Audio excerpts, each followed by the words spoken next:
dizer que não foi nada premeditado. Eu sou uma cidadã do bem, que eu fui aos atos e eu não imaginava que ia ser tão conturbados desse jeito que foi, mas eu fui por conta própria, de ônibus, né? E quando eu me deparei lá em Brasília, lá no movimento, eu não fazia ideia do bem financeiro e do bem simbólico daquela estátua. Quando eu estava lá, já tinha uma pessoa fazendo a pichação. E ele faltou talvez um pouco de malícia da minha parte, porque ele começou a escrita e ele falou assim: eu tenho a letra muito feia, moça, você pode me ajudar a escrever? E aí eu continuei fazendo a escrita da frase dita pelo ministro Barroso, e eu, de fato, eu não sabia, eu não adentrei em nenhum dos prédios da STF. Então, a minha crítica a essas figuras penais é exatamente a falta de verificação desses antecedentes técnicos científicos, de que, na medida em que se coloca outra tentativa como crime consumado, no meu modo de ver, há um arranhão na Constituição Federal. Em proveito dele, que eu já estou preocupado com a sua dosimetria. Não, presidente, que haja corte, essa é a última preliminar, mas talvez a mais sensível de todas. Há uma regra de superdireito de quem participa do processo deve fazê-lo com boa fé. E delação premiada é algo muito sério. Tanto que nós temos jurisprudência no sentido que não podemos nem admitir a denúncia só com base na colaboração premiada. 9 delações representam nenhuma delação. Ou, então, o enquadramento no parágrafo 17 do artigo 4, que diz assim: o acordo homologado poderá ser rescindido em caso de omissão dolosa sobre fatos objeto da colaboração. Alexandre de Moraes citou um caso que eu pedi vista recentemente, do caso do batom. Eu vou fazer uma revisão dessa dosimetria, porque se a dosimetria ela é inaugurada pelo legislador, a fixação da pena é do magistrado. E o magistrado o faz à luz da sua sensibilidade, do seu sentimento em relação a cada caso concreto. E o ministro Alexandre, com o seu trabalho, ele explicitou a conduta de cada uma das pessoas.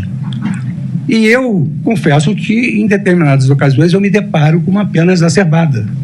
E foi por essa razão, ministro Alexandre, dando a nossa satisfação à Vossa Excelência, que eu pedi vista do caso, desse caso, que eu quero analisar o contexto em que essa senhora se encontrava.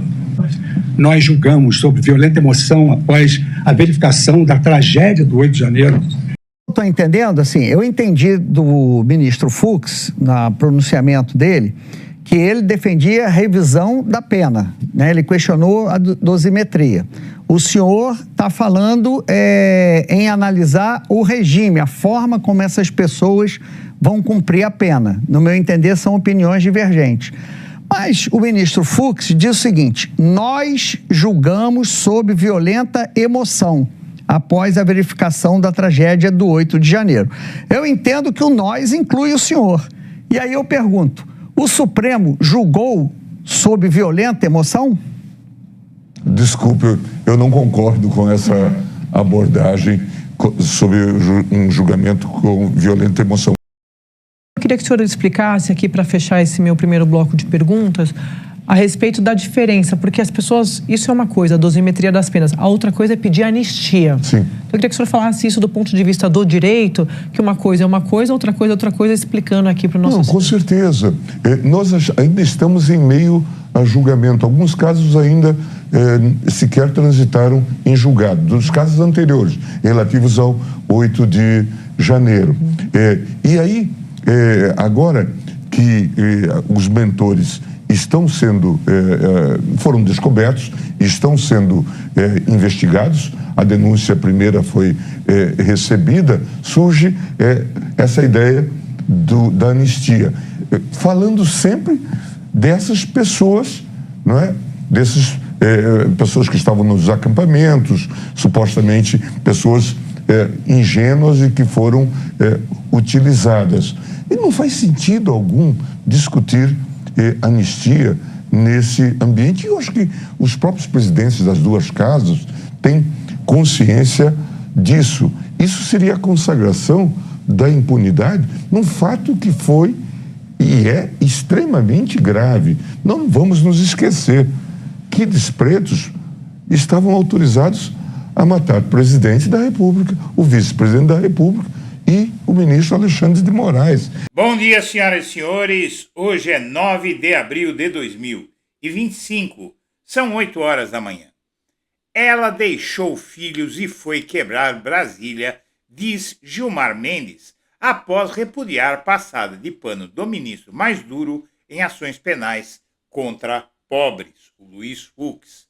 No final de março, vídeo da cabeleireira Débora, que está sendo julgada no STF por atos antidemocráticos, deu vazão a um discurso vitimista da extrema-direita.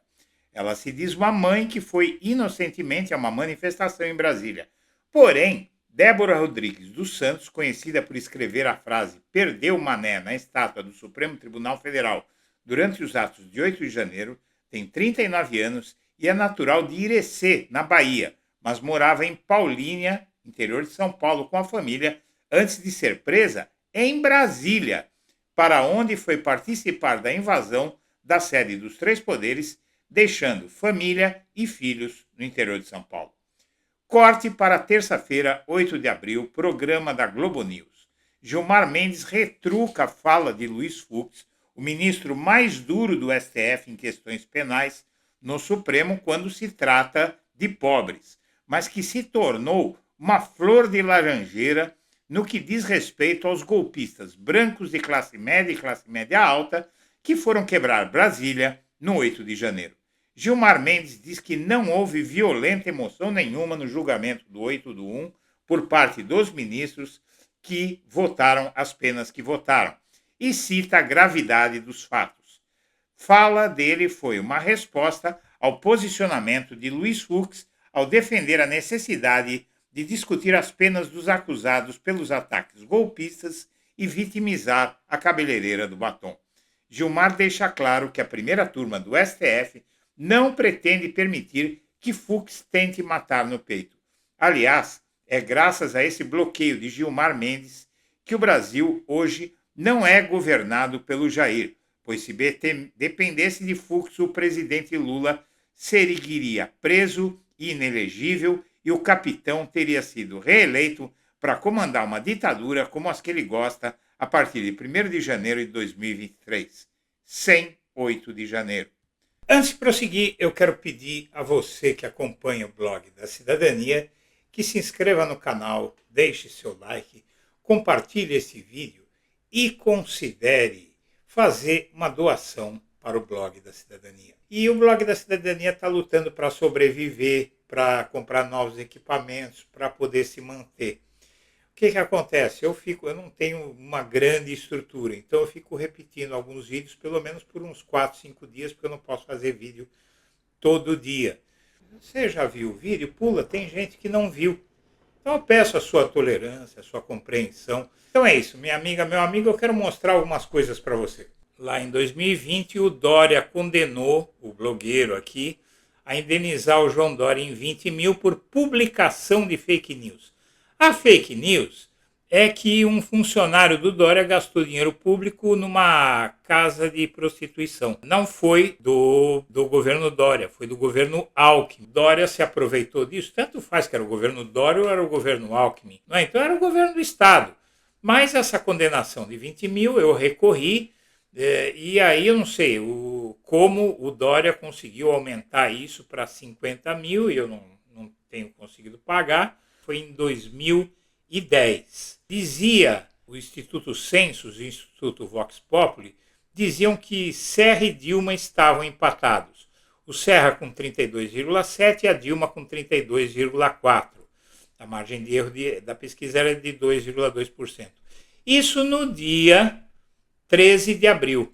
Sai a pesquisa Datafolha no dia 17 de abril e diz que o Serra tinha 10 pontos na frente da Dilma. Fui procurar 3 estatísticos, os 3 me disseram que tinha algo errado nessa pesquisa, que a diferença era muito grande para uma pesquisa só com 2 candidatos num período idêntico. Eu fui à Procuradoria-Geral Eleitoral, MSM era o movimento do Sem Mídia que eu fundei, era uma ONG. E eu representei a Procuradoria-Geral Eleitoral e a Procuradoria-Geral Eleitoral mandou a Polícia Federal abrir uma investigação. E aí, esse é o site vermelho do PCdoB, Vitória do Sem Mídia, Justiça e Polícia Federal investigarão as pesquisas. Sabe o que aconteceu? Olha só, alguns dias depois, o Datafolha convergiu para o resultado que os censos e o Vox Populi estavam dando lá atrás. Então vamos lá. Muito obrigado, senhoras e senhores, eu agradeço a atenção e deixo meu abraço para todo mundo.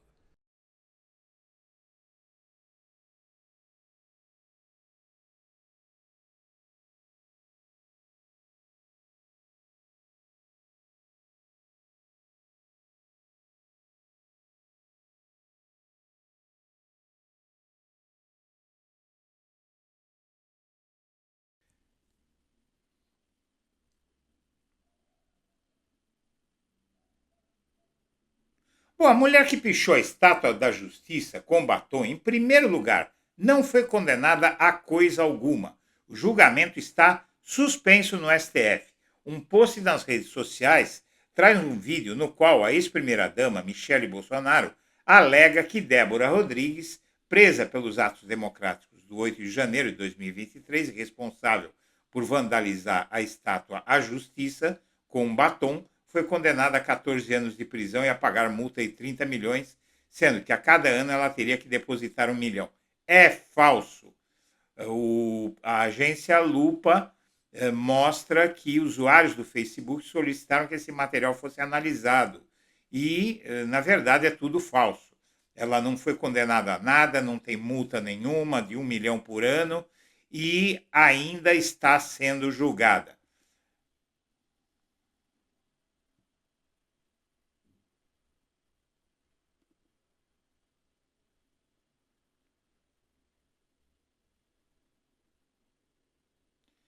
E o Gilmar Mendes, ele diz tudo muito claro. Não se trata de algo ingênuo sobre o caso da pichadora Débora e a dosimetria de condenados do 8 de janeiro. O Gilmar comentou a possível rediscussão da dosimetria das penas e diz que foi algo bastante grave, não se tratou de algo ingênuo. O tribunal está fazendo reavaliações, explicou ao comentar o caso da pichadora condenada a 14 anos. O ministro deu entrevista à Globo News e disse que, como a própria Procuradoria se manifestou no caso daquela senhora que foi condenada a 14 anos, a Débora, que teve a prisão domiciliar admitida, porque a legislação hoje admite que mães que tenham filhos sob seus cuidados fiquem em prisão domiciliar, então é possível que isso seja discutido, certamente pode haver abertura para isso. Mas não é possível minimizar a gravidade dos fatos. A própria situação da Débora, a gente tem toda a compreensão, mas ela estava nos acampamentos e, nesse momento, ela não estava com os filhos, não é? Então, agora ela quer ficar com os filhos na cidade dela, tal, mas ela largou a família e foi para Brasília, sozinha, pichar a estátua, diz que não invadiu o STF, mas ninguém sabe se invadiu ou não. O fato é que ela estava concorrendo para um crime e os filhos que ela tanto quer cuidar ficaram com a família. Ela devia estar com os filhos dela. Não faz sentido algum discutir anistia, diz o Gilmar Mendes. O ministro do Supremo afirmou que não faz sentido algum discutir anistia de quem foi ou for condenado por tentativa de golpe de Estado pelos ataques de 8 de janeiro. A fala foi dada na Globo News. Não faz sentido algum discutir. Seria a consagração da impunidade de um fato extremamente grave, como você viu, que planejava o assassinato de autoridades. E ele explica, questionado sobre as penas dos condenados 2 de janeiro com a invasão da sede dos 3 poderes, Gilmar disse que houve aplicação correta da lei, que aquele dia não foi um passeio do parque. Frase similar à dita por Alexandre Moraes. Ali se queria uma GLO, uma operação de garantia da lei e da ordem. O Bolsonaro andou dizendo o seguinte, mas aqueles que estavam acampados na Câmara, no STF, o que eles iam fazer? Iam governar o país dali? Não, eles queriam que o Exército entrasse numa operação de garantia da lei e da ordem e tomasse controle de Brasília. Tomando o controle de Brasília, o Exército tomaria o poder, o Lula não seria mais o presidente. E aí não devolveria o poder para ele nunca mais. O plano era esse. Está tudo muito claro, né? E o Gilmar Mendes diz que não houve violenta emoção alguma no julgamento do 8/1, conforme disse o Luiz Fux, e citou a gravidade dos fatos. O Gilmar rebateu a fala de Fux sobre forte emoção dos envolvidos nos atos golpistas do 8 de janeiro. E ele fez isso com muita tranquilidade, porque realmente não tem absolutamente nenhuma emoção. Eu não concordo com essa abordagem sobre um julgamento com violenta emoção alguma. É preciso que a gente inicie pelo começo e veja a gravidade dos fatos. Enquanto o mundo se envolve na guerra comercial na Câmara, só se discute anistia para Bolsonaro. E isso é para Bolsonaro, para os bagrinhos, seja como for. O mundo está caindo, as bolsas de valores estão aí tremendo no mundo inteiro, o dólar está ameaçando disparar, trazer a inflação de volta no país, e a Câmara quer saber da anistia do Bolsonaro e dos idiotas que acorreram ao chamado dele. Eles estão sendo julgados e isso não requer, neste momento, nenhum tipo de análise, além da análise dos juízes. Lá para frente, se forem condenados, cada um vai entrar com seu recurso. O Gilmar rechaçou a anistia 8/1, mas diz que pode haver abertura para revisão. Isso é uma conversa da Folha de São Paulo, que, na verdade, estranhamente, a Folha de São Paulo é algo que ainda vai precisar ser visto.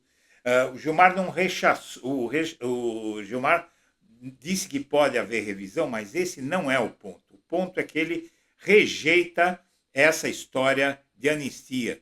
Pode haver revisão? Sempre vai poder haver revisão, mas isso não tem nada a ver uma coisa com a outra. A revisão seria a consagração, a anistia seria a consagração da impunidade. A maioria contrária tira o fôlego da ofensiva pela anistia, diz a Folha, mas é um editorial em que esse jornal, muito estranhamente, ele confunde as coisas. Diz que, segundo o Datafolha, 56% se opõem a perdão aos condenados, mas dizem que as penas são exageradas e merecem revisão. É mentira, não é verdade isso. Veja só, a população se divide, diz a Folha, 34% consideram tais penas adequadas, 36% gostariam de vê-las reduzidas e 25% aumentadas. Ora, 25% com 34% dá 59%. Então não tem divisão alguma. O que tem é o seguinte, uma maioria esmagadora de quase 60% quer que as penas sejam mantidas ou aumentadas e só 36% querem reduzir. Essa é uma estratégia da Folha de São Paulo para passar o pano. O que é que a Folha de São Paulo tem de interesse nisso? Está se revelando um dos jornais mais reacionários do mundo e está fazendo o jogo do Jair Bolsonaro. Isso precisa ser investigado, porque o Jair Bolsonaro e a turma dele são um bando de criminosos e esse jornal, ele sabe muito bem quem é o Bolsonaro. Alguma coisa eles estão ganhando com isso. Quem pode saber a resposta talvez seja o Elon Musk. O Datafolha diz que 52% acham que Bolsonaro deveria ser preso por tentativa de golpe. É um número parecido com o da pesquisa Quest. Nesse ponto aí, o que acontece é que 36%, 42% dizem que ele não deve ser preso. E 52% querem o Bolsonaro preso. Isso esvazia a anistia e esvazia o Luiz Fux. Tanto a pesquisa que dá que a 60% querem que os bagrinhos tenham penas duras e não tenham anistia nenhuma, e 52% que querem que o Bolsonaro fique preso. Então isso esvazia a passada de pano do Fux, na verdade impede o Fux de matar no peito um juiz que, quando julga pobre, é o mais duro do STF. No ato bolsonarista em São Paulo, até no ato bolsonarista em São Paulo, só 46% defendem anistia para todos. Isso não pode acontecer, não pode ter anistia alguma, minha amiga, meu amigo, porque qualquer coisa nesse sentido vai normalizar um ato que vai se repetir. Nós estamos pagando hoje o que não fizemos no fim da ditadura. E uma semana depois, vendo que a anistia está afundando, o PL desistiu de obstruir os trabalhos na Câmara. Isso, sim, é uma mostra de que não há clima para absolver ninguém, o país quer punição, e essa pesquisa do Jair Bolsonaro sobre a prisão dele, ela é muito interessante, porque 42% dizem que ele não deve ser preso, mas 42% acreditam que ele deve ser preso. E 52% querem ele preso, mas dizem os 52% que ele não vai ser preso. Ou seja, as pessoas continuam desacreditando na punição do Jair Bolsonaro, apesar dele estar indiciado. Então, isso é uma coisa que é preciso ser dita. Há uma visão turva da sociedade no que diz respeito à lei. A maioria, essa grande maioria, dizia que ele não ia nem ser indiciado. Depois diziam que ele não ia ser denunciado. E agora que ele está indiciado pela Polícia Federal, denunciado pela Procuradoria-Geral da República e com ação penal aberta no STF, 52%, a maioria, diz que ele não vai ser condenado. Da onde vem isso? Não se sabe. Mas quem está bem informado sabe que a única possibilidade que o Jair Bolsonaro tem de escapar da prisão é fugir. Enquanto ele não der sinais de que está tentando fugir, não pode fazer nada com ele, porque a lei não deixa. Bom, seja como for, o PL já está dando de barato que o Jair vai ser preso e tudo está ruim para Bolsonaro.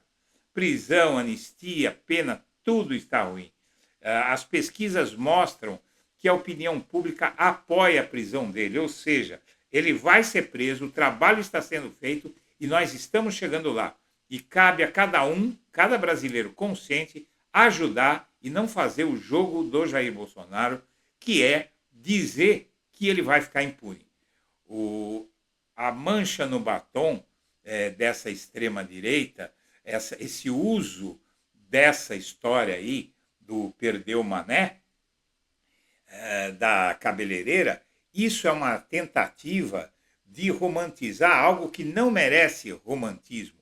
O deputado Nicolas Ferreira teve a pachorra de comparar a cabeleireira que largou os filhos em São Paulo e foi quebrar Brasília com a Rosa Parks, ativista negra norte-americana lembrada por não ceder seu lugar no ônibus para um homem branco, ato corajoso de desobediência civil diante da lei segregacionista da época. O que é que tem a ver uma mulher que lutava contra o racismo, uma mulher negra e pobre que lutava contra o racismo, com uma mulher branca, loira, de classe média, que lutava pelos privilégios e estava depredando, cometendo crimes em Brasília? O que é que tem a ver uma coisa com a outra? Então aí a gente vê como essa gente é perigosa e como é preciso muita dureza ao atuar com os bolsonaristas.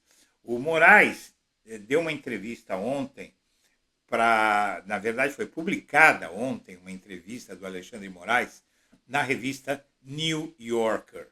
O vídeo anterior a o Primeiras Notícias, é um podcast da extensa e elogiável, épica reportagem da New Yorker, que é uma revista norte-americana que tem 100 anos, foi fundada em fevereiro de 2025, e o trabalho está sendo muito elogiado por quem está assistindo. Eu fiz um podcast de ponta a ponta, dura 1 hora, mas ele traz um relato completo do que foi a intentona golpista no Brasil, a começar da posse de Jair Bolsonaro.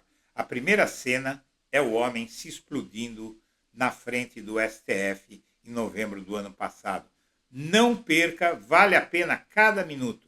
Veja os comentários de todos que assistiram. É muito importante esse documento histórico e eu, mesmo sabendo da dificuldade que é fazer alguém hoje em dia assistir ou ouvir 1 hora de narração, eu fiz porque é um documento que vai ficar para a história e eu tive a honra de poder fazê-lo. Vamos em frente então, senhoras e senhores, eu agradeço a atenção e deixo meu abraço para todo mundo.